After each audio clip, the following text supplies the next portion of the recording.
కానీ ఈరోజు తెలంగాణ రాష్ట్రం వచ్చిందంటే చంద్రశేఖరరావు గారి కృషిని ఎవరు కాదన్నది, నేను కూడా ఇంక్లూడింగ్. అంటే అది ఇక మనం వ్యక్తిగతంగా ద్వేషమో లేకపోతే ఆయన చిన్న చేస్తుండమో లేకపోతే ఇక మనకు ఆ ఉద్యమం పట్ల అవగాహన లేకపోవడం ఏదైనా అవుతుంది.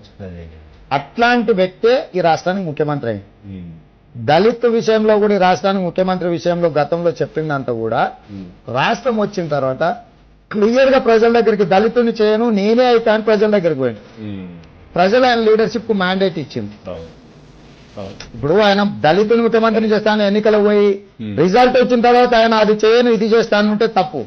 నేను చాలా సందర్భంలో ప్రైవేట్ డిస్కషన్స్ లో చాలా మంది అన్నప్పుడు ఉద్యమ నేపథ్యంలో మాట్లాడిండు, కానీ ఎన్నికలు వచ్చినప్పుడు ఎలక్షన్ మేనిఫెస్టోలో క్లియర్ కట్ గా నేనైతే రాష్ట్రానికి ముఖ్యమంత్రిని, నేను ఇంకెవరి చేత పెట్టినా కూడా ఇది చెల్లకుండా పోతుంది, ఇటు పోతుంది, అడిపోతుంది, అందరి చేతగానే వాళ్ళు నేను ఒక్కనైతే చాలా రీజనబుల్ గా మాట్లాడుతున్నారు.